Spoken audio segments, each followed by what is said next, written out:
점선면 각에 대한 이야기 시작하겠습니다. 자, 먼저 첫 번째 이야기는 점과 선과 면에 대한 이야기인데요. 자, 점이 움직인 자리는 선이 되고 선이 움직인 자리는 면이 된다라고 명시되어 있습니다. 상상력을 조금만 발휘해서 생각을 해볼게요. 점이 움직이는데 그냥 움직이지 않고 움직이면서 흔적을 남긴다라고 생각해보면요. 그 흔적이 선이 된다라는 이야기를 하고 있는 거고요. 마찬가지로 선이 움직이면서 그 흔적을 남긴다라고 생각하면 그 흔적들이 면이 된다. 이 이야기를 하고 있는 것입니다. 그래서 점과 선 그리고 면은 도형을 구성하는 기본 요소에 해당한다 알고 있으면 됩니다. 도형의 종류가 평면도형, 입체도형이 있다는 이야기는 초등학교 때 배운 내용이기 때문에 넘어가겠고요.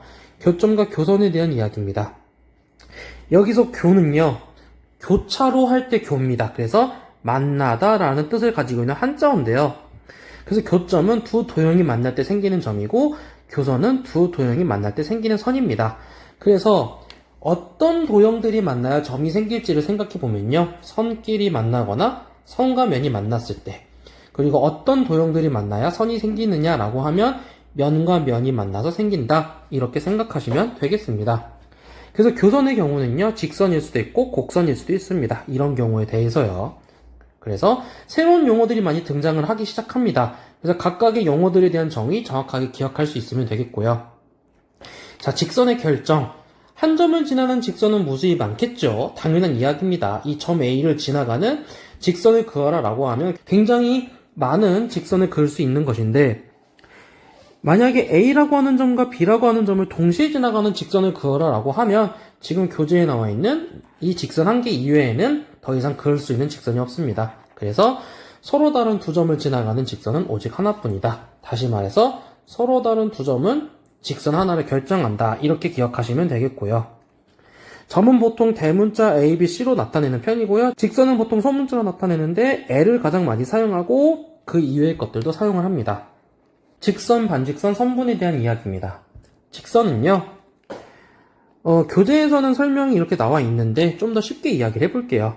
직선 AB는 표시를 이렇게 합니다. 잘 보시면 양쪽으로 화살표가 가고 있는 모습이죠.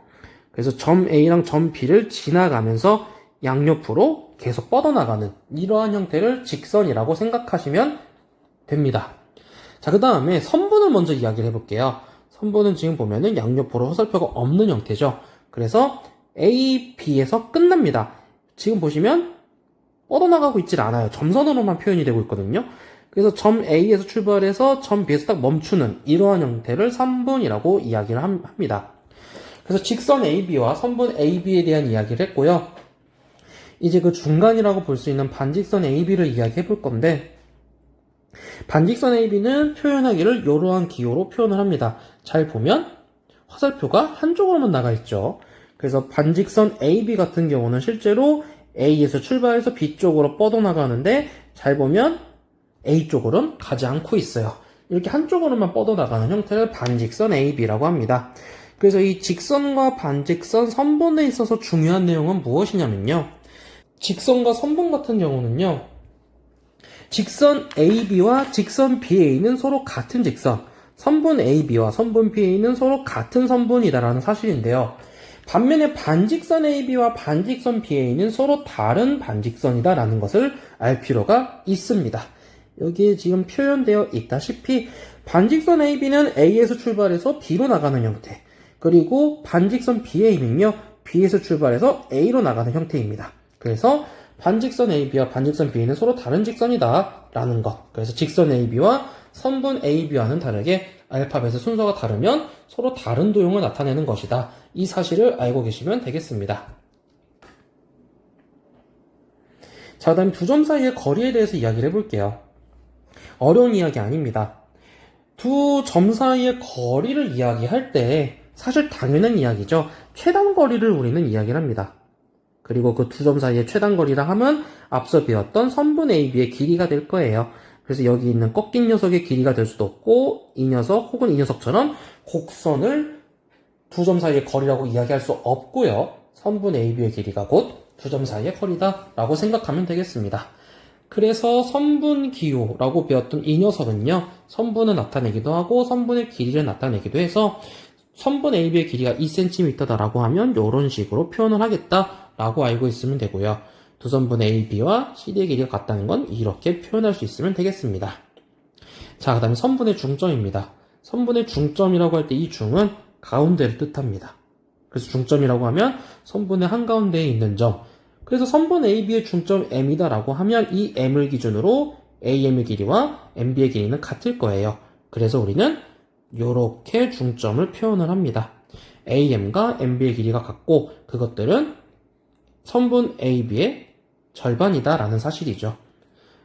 새로운 용어들이 많이 등장을 합니다. 내용들 하나하나가 어렵지는 않은데 워낙에 새로운 용어들, 새로운 기호들, 새로운 약속들이 많이 등장을 하기 때문에 용어들 하나하나, 약속들 하나하나, 기호들 하나하나 정확하게 숙지하는 것이 중요한 단원입니다. 자, 이제는 각입니다. 각이라는 것 자체는 사실 제가 설명할 필요는 없을 거예요. 교재에서는 설명이 나와 있긴 하는데 이 표현이 크게 중요한 건 아니고요. 중요한 것은 각을 나타내는 방법입니다. 여기 보면은 각을 나타내는 방법으로 기호가 총 4가지가 표현이 되어 있어요. 자, 이 표현 같은 경우는요, 각의 크기가 A라고 했을 때의 표현 방법입니다. 각의 크기가 A면 각 A라고 표현하겠다. 그 다음에 여기 보시는 이 방법 같은 경우는 꼭지점만 이용해서 표현을 하는 방법입니다. 자, 그런데 이 2가지 방법은 생각보다 많이 쓰이지 않아요. 우선 이 방법 같은 경우는요, 각의 크기가 주어져 있을 때, 각의 크기가 문자로 제시되어 있을 때 쓰는 방법인데 생각보다 각의 크기가 문자로 제시되는 경우는 흔하지가 않기 때문에 그렇게 많이 쓰이는 편은 아니고요. 마찬가지로 이것도 꼭지점을 이용해서 표현하는 건데 이것이 많이 쓰이지 않는 이유는요, 이렇게 생각해 볼 수 있을 것 같아요. 문제를 풀다 보면 이런 상황들이 종종 발생을 합니다. 예를 들어서요, 이러한 삼각형이 있는데 각이 하나 더 쪼개져서 D라고 하죠. 삼각형 안에 삼각형이 또 존재하는 형태가 존재한다고 생각을 해보겠습니다. 이 상황에서 각 B라고 하면 어떤 각을 가리키는 걸까요? 그렇습니다. 굉장히 애매해져요. 각 B라고 했을 때 이 각을 나타내는 것인가? 요 녀석을 나타내는 것인가? 그것도 아니면 요 녀석을 나타내는 것인가? 무엇 하나 정확하게 나타내는 것이 없기 때문에 생각보다 꼭지점만으로 표현하는 것도 그렇게 많이 쓰이는 편은 아닙니다. 물론 지금의 예시에서 각 A라고 표현을 하거나 각 C라고 표현하는 것은 크게 문제될 것은 없습니다. 하지만 앞서 이야기했듯이 꼭지점 하나로만 표현을 할 수가 없는 이러한 표현법은 지금 상황에선 좋지 못한 방법이다 라고 생각하면 되겠고요. 그래서 교재에서는 추가로 이러한 방법들을 소개하고 있죠. 실제로 제일 많이 쓰이는 방법들입니다. 중요한 것은 꼭지점은 반드시 가운데에 위치해야 한다는 사실이고 AOB라고 읽거나 BOA라고 읽거나 꼭지점이 가운데에 위치하기만 한다면 순서는 크게 상관없다라고 생각하면 되겠습니다. 그래서 각을 표현하는 방법, 각을 읽는 방법이 지금 여러분들이 숙지하셔야 될 사항이다 라고 기억하면 되겠고요. 각 AOB의 크기라고 하는 거 설명은 이렇게 나와 있는데 마찬가지로 지금 이 표현이 크게 중요하진 않습니다. 고등학교 2학년 수학에서 이 표현이 꽤나 의미를 가지기는 하는데 그때 가서 다시 배워도 되기 때문에 지금 이 표현에 집중할 필요는 없고요. 마찬가지로 중요한 것은 각 AOB의 크기라고 했을 때 이 작은 각을 나타낼 수도 있지만 생각하기에 따라서는 이 큰 녀석을 얘기할 수도 있는 거거든요. 그런데 우리는 작은 각만 이야기하기로 했다라는 내용을 기억하면 되겠습니다. 자, 그 다음에 각의 분류라고 해서 여러 가지 내용들이 나와 있는데 직각과 예각 그리고 둔각 같은 경우는 사실 여러분들 초등학교 수학에서 배운 내용입니다. 그래서 이 내용을 지금 굳이 언급할 필요는 없을 거예요. 새로운 내용들은 없고요. 평각이라고 하는 내용이 조금 새로운 내용이긴 한데 단어가 어렵진 않습니다. 평평한 각, 다시 말해서 크기를 180도다. 그것을 우리는 평각이라고 부른다라는 건데요. 이 단어는 그렇게 많이 쓰이는 편은 아닙니다. 알고만 있으면 되겠고요. 자, 막꼭지각으로 넘어갑니다. 이거 중요합니다. 이 막꼭지각은요, 계속 나옵니다. 중학교 3년 내내 나오고 고등학교 내내 나오는 개념입니다. 굉장히 중요한 개념이고요. 자, 막꼭지각에 대한 개념을 배우려면 교각이 무엇인지에 대해서부터 이야기를 해봐야 되는데요. 교각은 앞에서 교점, 교선 이야기할 때 사용했던, 설명했던 그 만나다의 뜻을 가진 한자어입니다. 그래서 교각은 두 직선이 만날 때 생기는 각이에요. 자, 그래서 지금 이 그림을 보면 되는데 두 직선이 만날 때 각이 총 A, B, C, D 이렇게 4개의 각이 생기는 것을 볼 수가 있죠. 이것들을 우리는 교각이라고 부르고요. 자, 그래서 교각에 대해서는 확인을 했고 막꼭지각이 그래서 무엇이냐? 꼭지점이 마주보고 있다 정도로 해석을 하면 되겠고요. 그래서 지금 보시면 빨간색으로 표현된 각 A와 각 C 그리고 파란색으로 표현되어 있는 각 B와 각 D가 각각 막꼭지각이다 라고 생각하면 되겠습니다. 말 그대로 꼭지점이 서로 마주보고 있는 각이네요. 그래서 이 막꼭지각 하면 여러분들이 기억하셔야 되는 성질은 딱 한 가지입니다. 그것은 바로 막꼭지각의 크기는 서로 같다라는 것입니다. 막꼭지각의 크기가 서로 같다. 이것은 막꼭지각이라는 것만 확인할 수 있으면 바로 성립되는 성질이기 때문에 굉장히 중요한 성질이라고 할 수 있겠습니다. 자, 그래서 왜 막꼭지각의 크기가 같은지에 대해서는 여기 설명란 간단하게 읽어보시면 되겠고요. 중요하다는 점 강조했습니다. 자, 직교와 수직이등분선, 수선의 발, 이 부분만 설명하면 되겠습니다. 자, 직교는요, 직각을 이루며 만난다 라고 해석하면 됩니다. 그래서 어떻게 직각으로 만나냐? 두 직선 AB와 직선 CD가 서로 만났는데 그 교각의 크기가 수직인 상황이죠. 이렇게 되면 우리는 서로 직교한다, 서로 수직이다 라고 이야기를 합니다. 근데 이 두 직선이 직교한다라는 표현도 중요하지만 서로 수직으로 만난다는 표현이 조금 더 많이 쓰이는 편이고요. 그 다음에 또 중요한 것은 직선 AB는 직선 CD의 수선이다라는 표현, 한 직선을 다른 직선의 수선이다라는 이 표현이 굉장히 자주 등장하는 편입니다. 그래서 직선 AB는 직선 CD의 수선, 직선 CD는 직선 AB의 수선이다라고 기억하시면 되겠습니다. 자, 그 다음에 수직 이등분선. 수직으로 만나면서 이등분하는 선이다. 무엇이? 선분이 직선이 직선을, 선과 선끼리 만났을 때 이야기입니다. 그래서 직선 L이 선분 AB를 수직으로 만나고 있으면서 이등분을 하고 있죠. 그래서 우리는 직선 L을 선분 AB의 수직 이등분선이다 라고 이야기를 합니다. 수직 이등분선에 대한 특별한 표현은 존재하지 않고요. 이렇게 표현을 합니다. 자, 마지막입니다. 수선의 발이라는 개념이에요.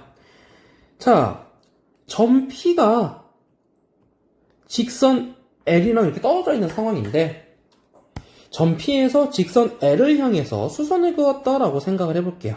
그래서 이렇게 수직으로 만나고 있는 상황이라고 가정을 해볼게요. 그렇게 되면 자연스럽게 교점 H가 발생을 하는데 우리는 이 교점 H를 수선의 발이라고 이름을 부르기로 했습니다. 그래서 교점 H를 직선 P에서 직선 L에 내린 수선의 발이다. 이 수선의 발이라는 표현도 꽤나 자주 등장을 하거든요. 자, 이거를 수선의 발이라는 표현을 어떻게 이해하면 좋을까에 대해서 고민을 해봤는데 이렇게 한번 생각을 해볼게요. 이 수선 PH, 점 P에서 직선 L을 향해 그은 수선을 사람이라고 생각을 해보면요. 여기에 있는 교점 H는 사람의 입장에서 바닥을 지지하고 있는 발이라고 볼 수가 있겠죠. 그렇게 생각을 하면 조금은 쉽게 기억할 수 있지 않을까 생각을 해봅니다. 그래서 점 P에서 직선 L에 내린 수선의 발이다, 수선의 발을 내린다, 이런 식으로 표현을 많이 사용을 합니다. 그래서 이것도 기억해 두셔야 하는 표현이고요. 자, 이것을 우리가 배우는 이유는 무엇이냐면요. 방금 전에 우리가 점과 점 사이의 거리에 대한 이야기를 했잖아요. 그래서 점과 점 사이의 거리를 이야기한다는 건 최단거리다라고 이야기를 했었는데 점과 직선 사이의 거리도 마찬가지입니다. 점 P와 직선 L까지의 거리도 마찬가지 최단거리를 이야기를 해야 하기 때문에 이렇게 사선으로 그어진 녀석이 아니라 반듯하게 수선을 내린 수선의 발로 표현한 이 녀석이 점 P와 직선 L 사이의 거리, 다시 말해서 선분 PH의 길이가 점 P와 직선 L 사이의 거리다, 이렇게 이야기할 수 있다는 겁니다. 어렵게 생각할 필요 없이 직관적으로 받아들이면 됩니다. 그래서 여기까지 하도록 하겠습니다.